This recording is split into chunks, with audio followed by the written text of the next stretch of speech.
বিসমিল্লাহির রহমানির রহিম। আজকের এই দুর্নীতিবাজ চেয়ারম্যান এবং অবৈধ প্রিন্সিপালের বিরুদ্ধে আমরা এখানে একটি মানববন্ধনের আয়োজন করেছি। আমরা সাধারণ ছাত্ররা আমরা বিগত দিনে দেখেছি 5 তারিখের পরবর্তী সময় আমাদের কলেজে সব জায়গায় দুর্নীতি থামলেও আমাদের কলেজে দুর্নীতি থামে নাই। আমাদের কলেজে স্বৈরাচারের থেকে বড় একটা রীতি চালু করেছে, লাল বাতি। আমরা আমাদের কলেজের প্রত্যাশী প্রিন্সিপাল প্রসঙ্গে আমাদের কলেজে আমাদের টিচাররা ছিল আগে প্রিন্সিপাল। যে কোনো একজন সভাপতি নিজের এজেন্ডা বাস্তবায়নের জন্য সেনাবাহিনীর একজন কর্নেলকে নিয়ে আসতো, শিক্ষকদেরকে ভয়ভীতি দেখিয়ে সে এই কলেজে অপকর্ম চালিয়ে যাচ্ছে। তার বিগত দিনের ফ্যাসিস্টদের হার মানিয়েছে তাদের এই অপকর্ম এবং দুর্নীতি। তাদের এই দুর্নীতির কারণে আমাদের সাধারণ ছাত্ররা আমরা তার সাথে কথা বলতে পারি না। আমরা সাধারণ ছাত্ররা যখন তার কাছে যাই তখন আমাদেরকে ঘন্টার পর ঘন্টা ওয়েটিং রুমে বসে থাকতে হয়। আমাদের প্রিন্সিপাল আমাদের কলেজে বসে যদি সেনাবাহিনীর কর্নেল পরিচয় দেয়, উনি কি আমাদের কর্নেল? উনি আমাদের কলেজের প্রিন্সিপাল। উনি কলেজের প্রিন্সিপাল বেতন আর কোনো পরিচয় নাই। অবৈধ প্রিন্সিপাল, এই অবৈধ প্রিন্সিপাল আমাদের ছাত্রদেরকে ভয়ভীতি দেখায়, কলেজের তৃতীয় শ্রেণীর কর্মকর্তাদের ভয়ভীতি দেখায়, কলেজের শিক্ষকদের ভয়ভীতি দেখায়, যাতে কেউ তার সামনে কথা বলতে না পারে। আপনারা জানেন উনি অবৈধ হওয়াতে সাধারণ ছাত্ররা হাইকোর্টে একটা রিট করেছিল। হাইকোর্ট রায় দিয়েছে, গভর্নিং বডিকে সময় দিয়েছে এই কলেজ থেকে তাকে অপসারণ করানোর জন্য। কেন তার বিরুদ্ধে ব্যবস্থা নেওয়া হয় নাই?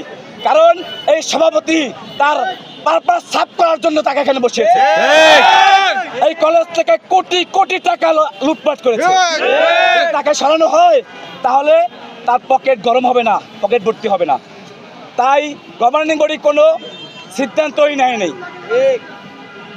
এরপরে কলেজে আগে আমরা দেখতাম এনলিস্টেড লোকজন ছাড়া এখানে কেউ ব্যবসা করতে পারতো না। আমাদের কলেজে বিভিন্ন সময় অনেক কিছু লাগে, এজন্য আমাদের কলেজের এনলিস্টেড ছাড়া কেউ ঠিকাদারি করতে পারে না।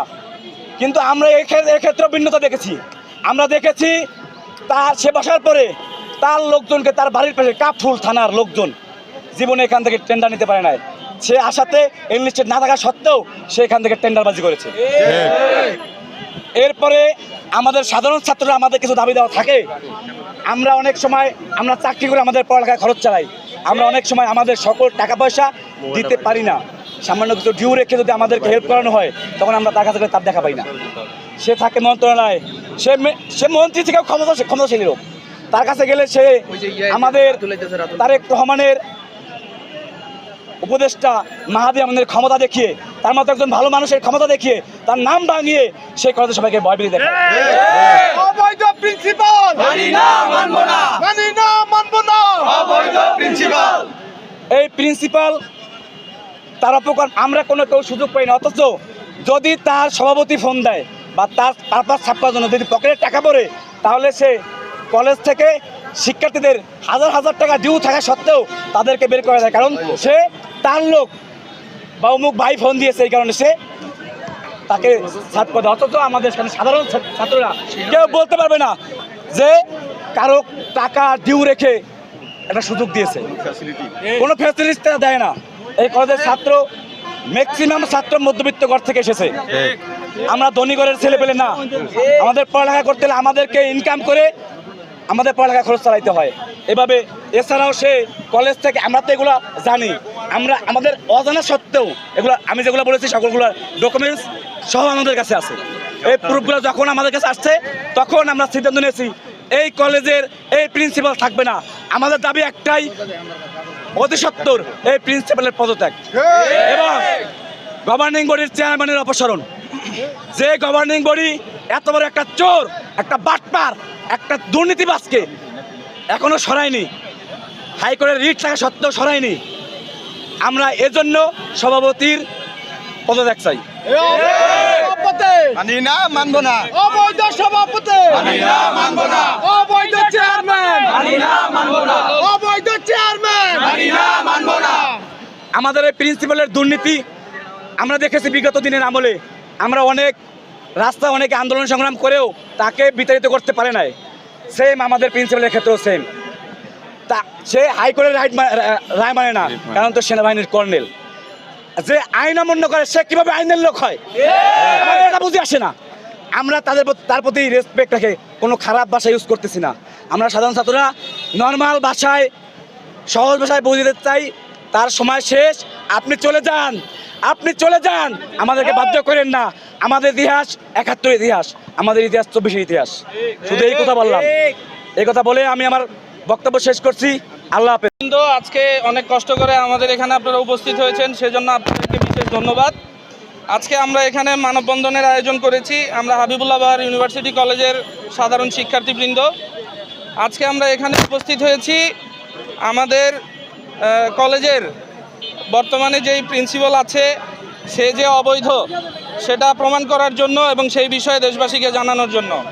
আপনারা সবাই জানেন আমরা দেশ থেকে ইতিমধ্যেই একজন স্বৈরাচারকে বিদায় করতে সক্ষম হয়েছিলাম, কিন্তু বর্তমানে আমাদের কলেজের প্রিন্সিপালের যেই অবস্থা, ওনার যেই চালচলন এবং ওনার যেই চলাফেরা, তাতে করে নতুন করে এক স্বৈরাচারের জন্ম হয়েছে বলে আমরা মনে করছি।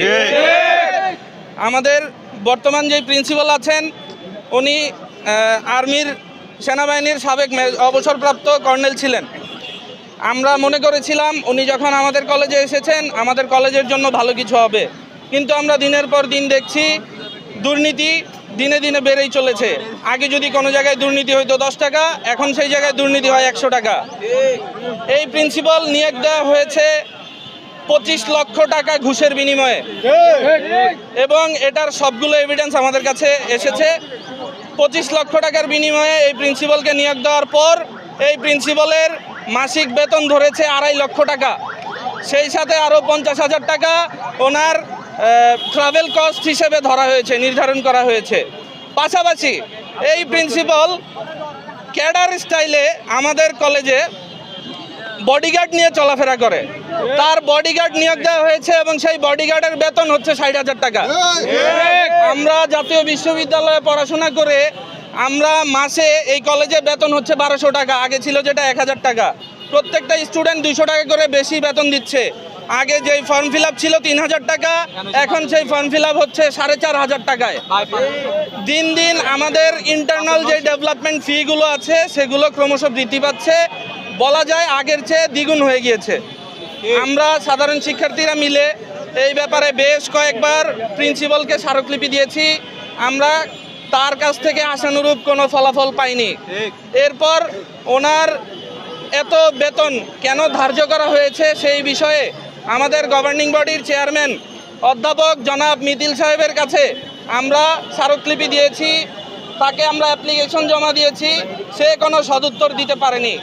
সদুত্তর দিবে কিভাবে? সে তো 25 লাখ টাকা নিয়ে প্রিন্সিপাল নিয়োগই দিয়েছে, সদুত্তর দেওয়ার তো উপায় নেই। তারপর আমরা উপায় না পেয়ে জাতীয় বিশ্ববিদ্যালয়ের ভিসি স্যার বরাবর আমরা 4 থেকে 5 বার স্মারকলিপি জমা দিয়েছি। জাতীয় বিশ্ববিদ্যালয়ের ভিসি স্যার আমাদেরকে বলেছেন এই বিষয়ে তিনি দেখবেন এবং যথাযথ ব্যবস্থা নেবেন। জাতীয় বিশ্ববিদ্যালয়ের নিয়ম অনুযায়ী জাতীয় বিশ্ববিদ্যালয়ের অধিভুক্ত কোনো কলেজে চুক্তিভিত্তিক কোনো প্রিন্সিপাল নিয়োগ দিতে পারে না। আমাদের কলেজে এই প্রিন্সিপাল ইমরুল কায়েস কিভাবে চুক্তিভিত্তিক নিয়োগ পেল এবং এই দুর্নীতির সাথে কারা জড়িত তাদের প্রত্যেকের বিচার চাই আমরা। এবং আমরা জাতীয় বিশ্ববিদ্যালয় থেকেও আশানুরূপ ফলাফল প্রথমে পাইনি, এরপর আমরা হাইকোর্টে রিট করেছি। এই প্রিন্সিপালের বৈধতার ব্যাপারে আমরা হাইকোর্টে চ্যালেঞ্জ করেছি। হাইকোর্ট থেকে বলেছে জাতীয় বিশ্ববিদ্যালয়ের নির্দেশ অনুযায়ী সব কিছু হবে এবং জাতীয় বিশ্ববিদ্যালয়কে এই ব্যাপারে তদন্ত করার জন্য হাইকোর্ট নির্দেশ দিয়েছে। নির্দেশের পরে জাতীয় বিশ্ববিদ্যালয় তদন্ত করেছে এবং এখানে দুর্নীতির প্রমাণ পেয়েছে। প্রমাণ পাওয়ার পর জাতীয় বিশ্ববিদ্যালয় এই প্রিন্সিপালকে অবৈধ ঘোষণা করে পরপর 2 বার জাতীয় বিশ্ববিদ্যালয় কলেজে নোটিশ পাঠিয়েছে এই প্রিন্সিপাল অবৈধ এবং নতুন করে প্রিন্সিপাল নিয়োগের ব্যাপারে। তারপরেও এই প্রিন্সিপাল অদৃশ্য কোনো ক্ষমতার শক্তির কারণে এখন পর্যন্ত ক্ষমতার চেয়ারে বসে আছে। আমরা প্রায়ই শুনি উনি শিক্ষামন্ত্রীর কাছে ফুল দিতে যায়, আবার শুনি জাতীয় বিশ্ববিদ্যালয়ের ভিসি সাহেবের সাথে গোপনে বৈঠক করে, আবার শুনি শিক্ষামন্ত্রী মিলন সাহেবের বাসার নিচে রাত 12টা-1টা পর্যন্ত অপেক্ষা করে শুধুমাত্র দেখা করার জন্য। আমরা বাংলাদেশ সরকারের কাছে জানতে চাই, একজন কলেজের প্রিন্সিপাল যদি শিক্ষামন্ত্রীর বাসার দুয়ারে দুয়ারে ঘুরে, একজন কলেজের প্রিন্সিপাল যদি ভিসি সাহেবের সাথে গোপনে মিটিং করে, তার বৈধতা নিয়ে যখন প্রশ্ন উঠে সেটার কোনো সদুত্তর আমরা যখন পাই না, তাহলে আমরা কোথায় যাব? বাংলাদেশ সরকারের কাছে আমাদের বিনীত অনুরোধ এবং শিক্ষা মন্ত্রণালয়ের কাছে আমাদের অনুরোধ, এই বিষয়ে তারা সজাগ দৃষ্টি রাখবেন এবং তদন্ত সাপেক্ষে অবিলম্বে এই প্রিন্সিপালের অপসারণের দাবি জানাচ্ছি। এবং সেই সাথে এই করাপ্টেড এই গভর্নিং বডির সভাপতি তৌফিকুল ইসলাম মিথিল, ওনারও পদত্যাগ এবং অপসারণ দাবি করছি। ধন্যবাদ সবাইকে। আসসালামু আলাইকুম। আসসালামু আলাইকুম। আপনারা শুনেছেন আমাদের হাবিবুল্লাহ বাহার কলেজের যে প্রিন্সিপাল, ওনার রুমের সামনে একটা লালবাতি আছে। এই লালবাতি দেওয়ার মূল উদ্দেশ্য হচ্ছে, আচ্ছা আমরা এই ন্যাশনাল ইউনিভার্সিটি অর্থাৎ হাবিবুল্লাহ বাহারে মিডিল ক্লাস ফ্যামিলি সন্তানরা লেখাপড়া করে, সেই ক্ষেত্রে আমাদের আর্থিক সমস্যার কারণে আমরা প্রাইভেটে যাইতে পারি না। তো এই ক্ষেত্রে আমাদের যে বিভিন্ন ধরনের প্রবলেমের কারণে আমরা প্রিন্সিপালের কাছে যাই। তো আমাদের ফর্ম ফিল আপের কারণে, বেতনের কারণে, বিভিন্ন সমস্যার কারণে প্রিন্সিপালের কারণে যায়।